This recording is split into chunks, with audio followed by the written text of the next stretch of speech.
નમસ્કાર મિત્રો, જય શ્રી કૃષ્ણ, જય માતાજી, હર હર મહાદેવ. કેમ છો બધા? સ્વાગત છે તમારું અમારી યુટ્યુબ ચેનલની અંદર. આજે છે વાર સોમવાર અને આજે છે 7મું શ્રાદ્ધ. એટલે આજે હજી તો આપણે શ્રાદ્ધ વ્રત ચાલે છે અને અત્યારે જવાનું છે અમારે કર્મ માટે, શ્રાદ્ધના કર્મ માટે જવાનું છે. અને તમને પહેલાં મારે આજના હું દર્શન કરાવું. આજના ભગવાનના દર્શન થઈ ગયા અને અત્યારે વાગી ગયા છે 8:30 પોણા 9 જેવું થવા આવ્યું છે.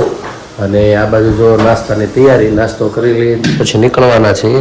અને નાસ્તામાં આજે થેપલા છે. જય શ્રી કૃષ્ણ. નાસ્તામાં બનાવ્યા છે થેપલા. થપ્પો તો લાગી ગયો છે, મારા ખાલી કોરા બાકી છે. હા, એટલે હું બેસી જાઉં કારણ કે મને પાછા તેલવાળા ભાવે નહીં. એટલે આજે પછી નાસ્તો કરીને નીકળીએ. બપોરે કદાચ ત્યાં મારે જમવાનું છે. એટલે આ લોકોને બધા અમારે પાછું સાંજે ત્યાં જ જમવા જવાનું, પણ બધાને જવાનું છે. કા જય શ્રી કૃષ્ણ. એટલે બધા રાહે છે સાંજે સાગમટે. અમે 11 જણા છીએ. જાગુન ભાઈ ને બધા જવાના છે. એટલે અહીંથી જવાના સીધા અહીંયા જકાત નાકા છે. એટલે એવું છે, દર મંગળવારે જેની ઘરે જ આવશું ને, તમને દર વખતે હું કહું છું કે મંગળવારે જવાનું હોય. ત્યાં જ છે ત્યારે કર્મેના દાદાનું પેલું શ્રાદ્ધ આવ્યું છે. એટલે મહાલય કરવાનું છે, ત્યારબાદ સાંજે પછી જમવાનું છે. તો ચાલો નાસ્તા પાણી કરીને નીકળીએ. 9:15 પછી ત્યાં કર્મ ચાલુ કરવાનું. 11:30 2 કલાક પાછું કર્મ ચાલે. તો બપોરે મળશું પાછા. હેલો, બસ જો અત્યારે બપોરનો ટાઈમ થઈ ગયો છે ને ભગવાનને ચડતી થાળમાં તો આજે બનાવ્યા છે દાળ ભાત શાક રોટલી. પ્રદીપ તો નથી આવવાના, અહીંયા જમીન આવવાના છે. અને પપ્પા આવી ગયા તો હાલો હવે આપણે જમી લઈએ. તો હું મમ્મી પપ્પા અમે 3 સહી જમી લઈએ તો ભગવાનને થાળ કરી દઈ. જય ભગવાન. જમવા પધારો એવો ભાવ કરીએ આપણે. તો ચોળી, ટમેટાનું શાક, દાળ ભાત ને રોટલી. ભગવાન જમવા વધારો એવો ભાવ કરી. અને આ બાજુ જો હું રોટલી બનાવું છું, દાળ ગરમ થાય છે. અને મમ્મી જો થાળી બનાવે છે. અને હા,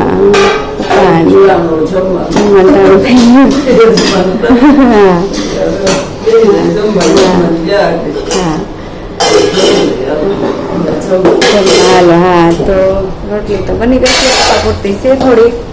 તો રોટલી બની પછી હું બેસી જાઉં. હાલો તમે મિત્રો, તો અત્યારે જો 6:15 થઈ ગયા છે. અને અમે એક લોકો આમ તો હું તો 3 વાગે પાછો આવી ગયો હતો ચાલુ વરસાદમાં.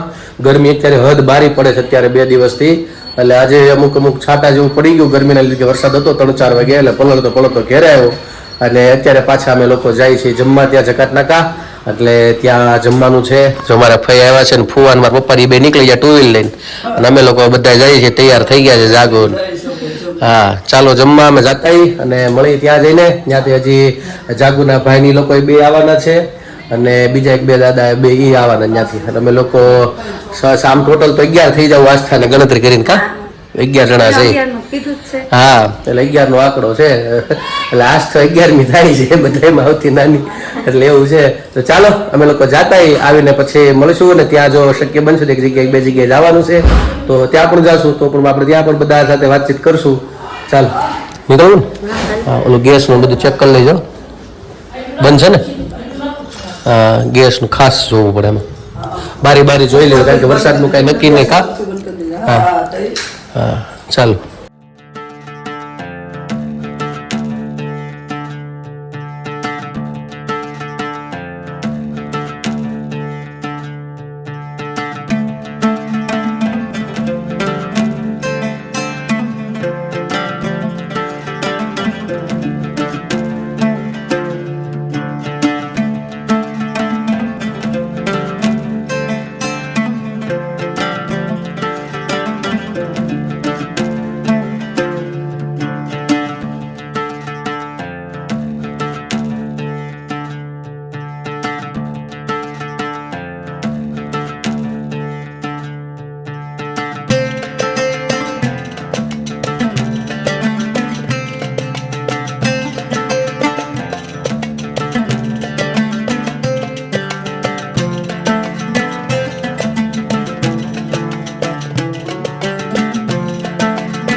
તો મિત્રો અત્યારે જો અમે લોકો સંજયભાઈના ઘરેથી ગયા હતા જમવા અને ત્યાંથી ફ્રી થયા.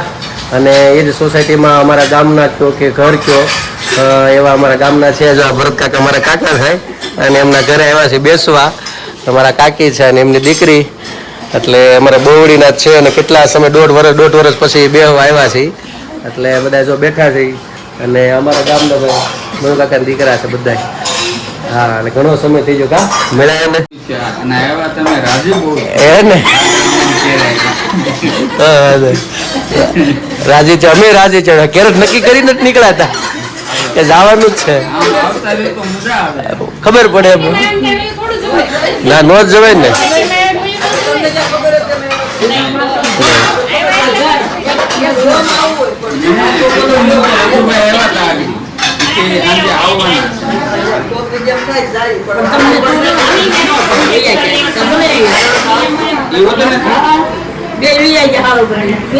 કોણ બે એ ટુ વ્હીલર નહીં આવતું, અમે અમારા ફોર વ્હીલર બીજા લાવ્યા છે ભાડું આટલી પડી હતી ને, એટલે ટુ વ્હીલર બધા આવતા કે પડી છે તો એટલે બધા હતા રહ્યા. અત્યાર સુધી અમિત સંબંધ અમે કઈ બ્રાહ્મણ નો નથી માસી નો જ રાખ્યો. માસી નું ઘર છે. માંડવી પાક છે ને, માંડવી પાક કર્યો હોય ને પેલું પેલું બધું અમારે લોટે પેલા સામી નો આવતા ને તો આવડી મોટી તાંબડી જીરું મીઠું નાખી દહીં ને મોળું દહીં નાખી રોજ એક ટાણા કરતા ને રોજ અમને કહો તમે માસી બહુ હાસ્યું આવો ને નીતા મારી ઘેર મોટી થઈશ ગોળાભાઈ ની ચા જાતી જ નહીં અમારે ઘેર. તમે માસી બહુ હાસ્યું. હા, ઈ હરિબાપા ભગવાન ના માણસ. બધા ભાડેવાન જોડે જ રહેતા. આખો દી ન્યાય કોઈ જ કંટાળો જ નહીં. જીવડા છે રહી બાકી ના, રમતા આપણે રમતા બધા એક સરખા ને એક ઘર, અને ગમે ત્યારે કેરી હોય આ અથાણું શીખે મોકલું છું અમને. ભગવાન બાપા તો ત્યાંથી નીકળતા જ નહીં. કાકડીનો ઘા કરતા જાય, લીમડો દેતા જાય, કોઈને દાંતણ દેતા જાય. લીંબડીએ બહુ જાતા લીંબડી. અરે ગાડામાં મને લઈ જાય રસી પછી આ બહુ જોડી ઊભું રાખો. એ લીંબડી જ કર્યો અગ્નિ સંસ્કાર. દાદાનો અગ્નિ સંસ્કાર લીંબડીએ. દાદાએ વસંતમાં ગયા. ન્યાસ કરી આપણે ન્યાસ કરી. દાદા કે લીંબડી છે મારું હૃદય છે, બગી છે મારો અગ્નિ સંસ્કાર કરજો, મને શ્રીફળથી બાળજો, મારી પાછળ લગ્ન જેવો ખર્ચો કરજો. દાદા પાછળ લગ્ન જેવું કર્યું ને વિડીયો કેસેટ 7 દિવસની કરી અને રજુભાઈને સ્પેશિયલ બોલાવ્યા હતા ગુરુ બિહાર. કારણ કે રજુભાઈ મને શું કીધું તું કે જેદી ભગવાન બાપા ધામમાં જાય તેથી ભરત હું વ્યાસપુટ ઉપર બેઠો છું ને અને હું કથા કે ગરુપુરાણ ગમે વાંચતો છું, તારો ફોન આવે છે ને કે દાદા જાય છે તો મૂકીને આવવાનું છું. અને આવ્યા પણ અહીંયા આવ્યા ને એટલે ગીતાજી નથી આવ્યા છે એમ કીધું, અને પછી કે બધાએ જળ પાઈ દીધું હતું અને અમારા મેહુલના છોકરાએ નહોતું કે એને ઉપર હોય કદાચ તો એને પાયું નહીં ભેગા જ પ્રાણી નહીં ભેગા જ પ્રાણી. રજુભાઈ અહીંયા સુરત જ જીવ કે ને સુરત. બસ અહીંથી બસ લઈને ગયા હતા ને. અહીંથી બસ અહીંથી બસ લઈને ગયા. બસમાં બેહારે આમ બેહી ગયા હતા, બેહારી લઈ ગયા. ના આપણે ટ્રેક્ટર સંગાર્યું વાસ્તે ગાસ્તે એ ફોન કરી દીધો કાંજીભાઈને, એને સંગારી આપ્યું કે આપણે બસ કે મારે શ્રીફળના નાળિયેરથી મને પાડે. પેલા કઈ ભાવ જ એવો હતો. ભાવ જ હતો. કોઈ નહોતું હાલતું ઘડીએ બધા ભલે તમારા બધા ભાઈઓ હતા પણ નાનું પાસે જેવું ઘર ક્યાંય લગ્ન જેવું કર્યું આપણે, જેવો લગ્નમાં જેટલો પ્રસંગમાં જે આઈટમ હોય ને એવી બનાવી દાદાની બધું કમ્પ્લીટ. દાન દક્ષિણા માસી કેમ કે માસી પેલા જે જે બેયનો સંબંધ જ રાખ્યા હતા. ભાઈ અને મોટા દાદા. અમારા મોટા બાર તમારા બાર બધા જે એક છે રજુ દાદા એ હજુ સુધીમાં ગમે એ પ્રસંગ હોય રજુભાઈ એમ નથી કીધું મને કે મને એટલા પૈસા દી, મારા દાદા જેવો સ્વભાવ. મારા બાપુજી કોઈ દી કીધું કોઈ દી નહીં. હમણાં મારા કિશનનો લક્ષ્મણ બાપા એ મારા બાપુજી દીકરાને જોડે 9 મૂકે. મારો આ દીકરો 9 દીકરા છે ને મારા 10. હમણાં કિશનના જાપ કરાવ્યા ને, કિશનના જાપ મને કે મારે ઘેરે કરવા. રજુભાઈ ની ઘેરે અમે જીના બધા જમીન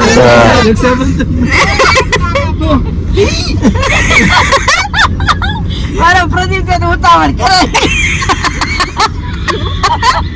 આ જેદી રાખડી ભૂલી જાય તમારા પપ્પા મને પાછી પાછા સાંડલો કોને કે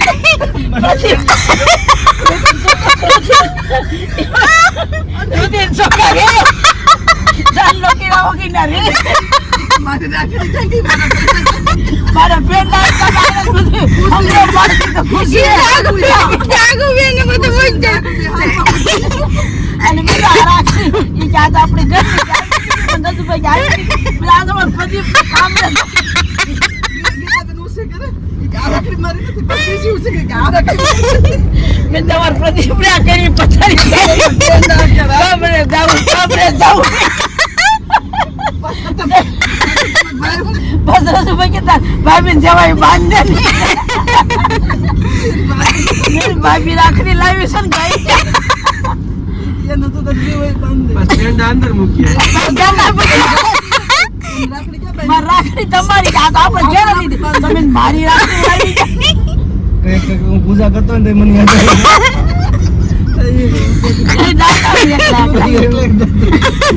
મને સંડો કરે ને તો તે ચોકા પ્રદીપ ને ગાંડા કીધા કામરે જાવ કામરે કેમ બાદ સુરત ની બહાર ઉઈ જવાનું કામ કરું છું કેવા ગાંડા કીધા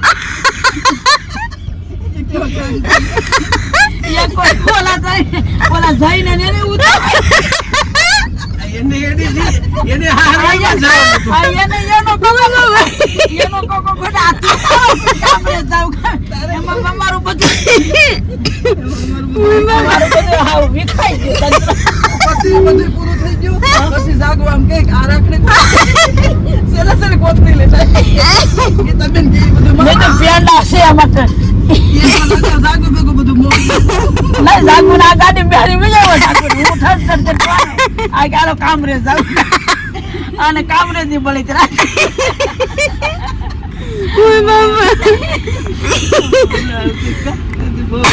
અને કામરે જવાનું પડી અને જઈને નારાયણ ઘેર જવાનું બેન એમ જ હતું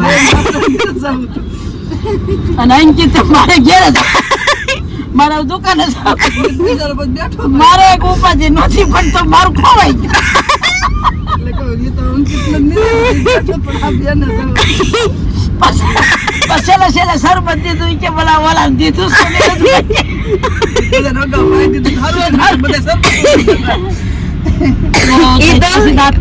મમ્મી કીધું કે ફટાફટ શરબત તો પાઈ દઈ કે બસ નગરિયા ભૂલાય હા નકર ભૂલાય એટલે બધાને પાઈ દીધું સરપંચ તો બધાને આપી દીધું સારું છે બહુ દાંત કાઢ્યા બનાવેલું પડ્યું છે હા પણ અમને દીધું દી કે પછી રજુભાઈ કે ઓલાને પાયું કે નહીં ચાલો તો અમે લોકો અત્યારે આવી ગયા છીએ હવે કતારગામની અંદર અને અત્યારે ઉભા રહીએ છીએ સોડા પીવા અને ખવાય બધાને ફૂલ ગયું છે ડબલ બહુ આગ્રહથી ખવડાવ્યું સંજયભાઈ અને બહુ આનંદ આવ્યો ત્યાં પછી ગયા હતા અમારા ગામના જે હતા અને ખાસ અમારે તો પહેલેથી બહુ ઘર જેવો સંબંધ છે એટલે અહીંયા ઘરની બાજુમાં એટલે ત્યાં ગયા હતા અને હવે લોકો અમે કોઈ કતારગામ એટલે પહેલાં જાય છે ફરીને મૂકવા એ અમારા ઘરની આગળ જ રહી છે લાકડી ગેટ પાસે ઉતારી ગાડી પાછી વાળી લેવું પછી અમે લોકો ઘરે જઈશું હવે જોઈએ સમય કેવો અનુસંધાન એના પછી આગળ આપણે ભજનનું જોશું નકર પછી કાલ માટે રાખશું ભજન થાકી ગયું છે ને જોઈએ હવે ત્યારે તો ગાઈ દે હે ગાઈ દે કે તો કાલનું કાલ ગાઈ દે હા જોઈએ હવે કાલનો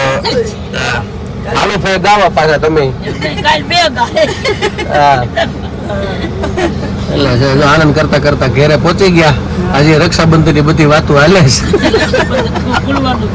હા ઉતાવળમાં ગાગા થઈ ગયા હતા ગીતાભાઈ બહુ ગાંગા થઈ ગયા અને આવે નથી તમે કીધા ગીતાભાઈ ગાંગા થઈ ગયા ને બધું આવ્યું મારી માથે ઓળ્યો કોળ્યો ઓલી ના એમ નહીં હા ખુશીની બે મૂકવા જ ખુશી જાગું બે ઓલી કાપડી જાગું પડશે એને મામાને ઘેર જવાનું તો ખુશી એ બધી ખુશી ઈ બધું બે બધું મૂકવો જ મીંડા બધું ભાઈનું બધું પેંડા ને બેંડા પ્લેટફોર્મ પર મૂકી દીધું કોઈ ગોતે બધી રાખડી ભેગી કરી દીધી રક્ષીની ને હર્ષીની મારી દાગુની સોનીની તમારે તો તમારે થસોડી નહોતી ઈ તો છેલ્લે આવી બધી મીનાની બધી બસ દાગુ કે આમાં મૂકી જો કે હું જોતી જ લઈને આવતો પૈસે ને પૈને આલે નાખતા હતા નગર હું થાળી ગઈ હું તો લઈને આવતી ચોખા ને બધું. થાળી સળગી કે ગીતાબેન કે આ કંકાવટી ન્યારો સમા સોચતા જ ન કરા બહુ પડી તો એટલે કે આઈ નો લેવા દે લ્યો તો ખોલો.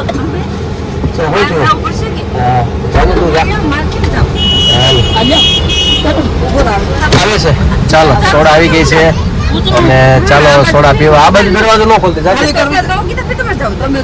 તમે જાઓ ને અમે લાઈન ઉતરી વઈ જાઉં અહીંથી. ના ના ભાઈ લ્યો ને જરીક મૂકી દે નમસ્કાર મિત્રો, કેમ છો બધા? તો જો અમે લોકો અત્યારે ઘરે આવી ગયા છીએ અને આમ તો ઘણો સમય થઈ ગયો, પણ અમારા બેનને સુવડાવવાના હતા વહેલા, કારણ કે કાલે આ 2 દિવસ વચ્ચે હમણાં એવો સમય છે કે આવતીકાલે અને ગુરુવારે આસ્થાબેનનું સવારે જ નગર બપોરની સ્કૂલ છે, એની બદલે સવારમાં જવાનું, એટલે કાલે વહેલું ઉઠાડી પડે. એટલે બેનને પહેલાં તો માંડ સુવડાવવાના હતા, વહેલું નકર પાછું ઉઠાય નહીં, કારણ કે અત્યારે 12 જેવું થઈ ગયું તોય. એટલે બેન સુવા ગયા છે અને આજે પછી ભજન નથી લીધું, કારણ કે વિડીયો પણ મોટો થાય એવું લાગતું હતું, એટલે પછી થાકી ગયા, એટલે બધા રૂમમાં સુવા જતા રહ્યા છે. તો હવે આપણો જે ગઈકાલનો જે પ્રશ્ન હતો એની ઉપર આગળ વધીએ. તો ગઈકાલે મેં તમને પ્રશ્ન પૂછ્યો હતો મા રાંદલ માતાનો, કે એને 2 આપણે કોઈ પણ રાંદલ માતાના લોટા તેડીએ તો 2 હોય, તો એનું મતલબ શું છે, અને એમના કોની સાથે લગ્ન થયા હતા, તો અને કોના પત્ની હતા. તો એનો અર્થ પહેલો તો જવાબ એ આપું. તો જો મા રાંદલ માતા હતા, જ્યારે તેમના લગ્ન સૂર્યનારાયણ ભગવાન સાથે થયા હતા, તો એ સમયે કેવું હતું કે સૂર્ય ભગવાનનું તેજ પણ એટલું બધું હતું, તો મા રાંદલમાં તે સહન ન કરી શક્યા, એટલે પોતાના પિતાના ઘરે તે પાછા આવી ગયા અને ત્યાં છાયા સ્વરૂપ મૂકીને આવ્યા. એટલે અમુક સમય ગયો ત્યારબાદ ત્યાં ખબર પડે, ત્યાં સુધી ખબર નહોતી ભગવાન સૂર્યનારાયણ ભગવાને કે આ છાયા સ્વરૂપ છે, પણ પછી અમુક સમય જતાં ખ્યાલ આવે છે અને ભગવાન સૂર્યનારાયણ ભગવાન શ્રાપ આપી દે છે. પણ પછી શ્રાપ આપતા પછી એને દુઃખ થાય છે, પછી જાય છે મા રાંદલમા પાસે, ક્ષમા માગે છે, અને ક્ષમા માગતા જ્યારે એક પગે ઊભા રહે છે ભગવાન સૂર્યનારાયણ અને ભગવાનની માફી માગે છે. એટલે એ અર્થ બહુ મેં ખાસ આનો ઊંડો અર્થ તો જો સમજીએ ને તો શરીરના જે શ્વાસોશ્વાસ છે, ખાસ કરીને આપણે એમાં રાંદલમાની પૂજા કરીએ છીએ ત્યારે આપણે કહીએ કે ભાઈ ઘોડો ખૂંદી, તો ઘોડો ખૂંદવાનું મહત્વ એ છે કે ભગવાન સૂર્યનારાયણ ભગવાન એક પગે પગમાં ઝાંઝર પહેરીને ઊભા હતા અને જે હલતા હતા, એક પગ ઘડીક આ પગ ને ઘડીક આ પગ, તો ઘડીક ડાબો પગ ઘડીક જમણો પગ, ખન ખન ખન અવાજ આવતો હતો. તો એ ખનમાંથી જે આપણે જે કહીએ છીએ જ્યારે જે ઘોડો ખૂંદીએ છીએ, તો એ ઘડીક આપણે બેનો જ્યારે ઘોડો ખૂંદતા હોય છે, ઘડીક ડાબો પગ નીચે મૂકે, ઘડીક જમણો પગ મૂકે, આગળ હાલે પાછળ હાલે, તો આનાથી જે આપણે ચંદ્રનાળી ને સૂર્યનાળી છે એ ઘડીક એક્ટિવ થાય, ઘડીક આ થાય ઘડીક આ થાય, એમાંથી ધીરે ધીરે આપણી આ સુષ્મા નાડી જે અંદર શિવ નાડી કહેવાય છે એ ચાલુ થાય છે અને આપણે ઈશ્વર તરફ ગતિ કરીએ છીએ. એટલે ઘોડો ખૂંદવાનું થોડુંક મહત્વ બતાવ્યું છે. ખાલી ઘોડો ખૂંદવાનો મતલબ કોઈ અંધશ્રદ્ધા નથી. અંધશ્રદ્ધા જો કે શબ્દ જ ખોટો છે આપણા સનાતન ધર્મ માટે, અંધવિશ્વાસ બોલી શકો, અંધશ્રદ્ધા શબ્દ જ ખોટો છે. તો એ જે છે એ આપણે સૂર્ય અને ચંદ્ર નાડીને માંથી ખોલીને એમાંથી જે સુષ્મા નાડી ખુલે છે, કે સુષ્મા નાડી ખોલો તો તમે શિવ તરફ જઈ શકો છો, ઈશ્વર તરફ જજો, તમે કલ્યાણ તરફ જજો, ધ્યાન તમારે ઈશ્વર તરફ લગાડવું હોય તો સુષ્મા નાડી ખુલે. તો એ સમયે ઘડીક આ બાજુ પગ મૂકે, ઘડીક આ બાજુ પગ મૂકે છે, એટલે બેનો ઘોડો ખૂંદે છે, તાળીઓ પાડે છે, અમુક આપણે બધા અહીંયા પોઈન્ટ બધા દબાય છે, તો આપણા શરીરના રોગ પણ નાશ થાય છે. તો આની પાછળ ઘણા કંઈક ને કંઈક આપણા આવા કારણો બતાવ્યા છે. તો આ રાંદલમાનું પૂજન છે અને આપણે સારા સારા દિવસે કોઈ આપણે સૌરાષ્ટ્રની અંદર તો ખાસ સીમંત આવે ત્યારે પણ કરીએ છીએ, અથવા લગ્ન થાય ત્યારે નવા વરઘોડે ત્યારે પણ કરીએ છીએ. અમુક શહેરમાં આવા રિવાજ નથી, પણ અમુક જગ્યાએ છે ને આપણા ગુજરાતીમાં રાંદલમાનું ખાસ, એમાં સુરતની અંદર તો ખાસ આ સૂર્યપુર નગરી જ માં રાંદલમાની છે. અહીંયા સુરતની અંદર જેને રાંદેર વિસ્તાર જે કહેવાય છે એ જ માં રાંદલમાનો છે. અત્યારે બોલાય છે રાંદેર, અપભ્રંશ થઈ ગયો શબ્દો અમુક સમય પેલા માં રન્નાદે નામ હતું, રન્નાદે માંથી માં રાંદલ થયું છે, સાચું નામ માં રન્નાદે છે, એમાંથી માં રાંદલ થયું છે. તો આજનો આ ટૂંકમાં તમને જવાબ આપું છું. આવો જવાબ છે, બાકી આનું બહુ લાંબી સારી વાર્તા છે, સમજા જેવી છે. હવે કોને કોને જવાબ આપ્યો છે તો ખાસ એનું આપણે નામ લઈ લઈએ. તો છબીલભાઈ જુનાગઢથી, યશુબેન કેલિફોર્નિયાથી છે, રાજનભાઈ કરીને છે, પછી ગીતાબેન પટેલ સુરતથી છે, હિનાબેન વલભીપુરથી છે ને રંજનબેન ધારીથી છે. તો બધાનો ખૂબ ખૂબ આભાર તમે આ જવાબ આપવા બદલ, ધર્મ પ્રશ્નોત્તરીને ભાગ લેવા બદલ. જે નવા જોડાયા છે અમારી સાથે ગીતાબેન, હિનાબેન અને રાજનભાઈ, તમારો પણ ખૂબ ખૂબ આભાર આ ધર્મ પ્રશ્ન ભાગ લેવા બદલ. અને યશુબેન તમારો પણ ખૂબ ખૂબ આભાર. ગઈકાલે મેં તમને કીધું કે ભાઈ જેને દીકરી હોય તો કોમેન્ટમાં જવાબ આપજો. તો યશુબેને અમેરિકાથી ખાસ મેસેજ આપ્યો છે. તેમને 2 દીકરી છે અને દીકરીબાનું નામ છે, એકનું નામ છે સોનલબેન અને એકનું નામ છે શ્વેતાબેન. તો બેન સૌને બધાને જય શ્રી કૃષ્ણ. અને હા, ખાસ ભારત આવો ત્યારે ચોક્કસ મળજો, અમારી ઘરે પધારજો. અને તમે પણ સારો પ્રેમ આપો છો, સારા જવાબ આપો છો, તમે પણ અમારી સાથે આવી રીતે જોડાયેલા રહો છો. તમારો પણ ફરીથી ખૂબ ખૂબ આભાર આ ધર્મ પ્રશ્નોત્તરીની અંદર. તો અહીંયા મારા પ્રશ્નને વિરામ આપું. હવે નવો પ્રશ્ન આજનો. તો આજનો મારો નવો પ્રશ્ન છે કે પરીક્ષિત રાજા જે હતા, એક સમયે એવું શાસન એનું હતું ને કળિયુગ આવવાની તૈયારી હતી. તો એ સમયે એક એવો મુગટ પહેરી લે છે. કોનો મુગટ પહેરે છે જો ખ્યાલ હોય તો કહેજો. કે એક મુગટ પહેરીને પછી જ્યારે નીકળે છે રસ્તાની અંદર અને એમાં એક આશ્રમ આવે છે. એ આશ્રમ જતા જ ત્યાં એક મરેલો નાગ જોવે છે અને એ ગળામાં પહેરાવી દે છે. ગળામાં પહેરે પછી જ્યારે ઋષિકુમારો આવે છે, ઋષિના પુત્રો બધા આવે છે અને જોવે છે કે કોઈ મજાક મસ્તી કરેલી છે, આવું અભદ્ર વર્તન કરેલું છે અમારા પિતાશ્રી સાથે, એટલે ત્યાં શ્રાપ આપી દે, જોયા જાણ્યા વગર શ્રાપ આપી દે છે કે 7મા દિવસે તમને નાગ કવરશે. પછી ઋષિજી જાગે છે અને કહે છે કે તમે બહુ ખોટું કર્યું છે, આવો શ્રાપ તમારાથી સીધો અપાતો નથી. આ બધીની પાછળની બધી કહાની છે. તો કયો નાગ કવડે છે અને કેટલા દિવસનું એમને શ્રાપ આપે છે, કે કેટલા દિવસની અંદર તેમને નાગ કવર છે ને કયો નાગ એ પરીક્ષિત રાજાને કરડે છે. તો તમારે મને આનો જવાબ આપવાનો છે. બસ આજનો મારો આ પ્રશ્ન છે. આશા રાખું તમે લોકોને સમજાઈ ગયો છે. બસ અને મારા બ્લોગને પણ અહીંયા વિરામ આપું છું. મારા બ્લોગમાં તમને બધાને બહુ આનંદ આવ્યો છે આજે. તો કાલે ફરી મળીશું નવી મસ્તી સાથે, નવી વાતો સાથે. અમારી ચેનલને તમે લાઈક કરજો, શેર કરજો, સબસ્ક્રાઇબ કરજો. અને હા, તમે જો નવા છો અમારી ચેનલ ઉપર તો સબસ્ક્રાઇબ કરવાનું ભૂલતા નહીં. અમારો વિડીયો છેક સુધી જોજો. અને જો અમારો વિડીયો તમને ગમતો હોય તો શેર કરવાનું પણ ના ભૂલતા મિત્રો તમારા ગ્રુપની અંદર. તો બસ આજ માટે એટલું. આવજો. જય શ્રી કૃષ્ણ. હર હર મહાદેવ. સનાતન ધર્મની જય હો.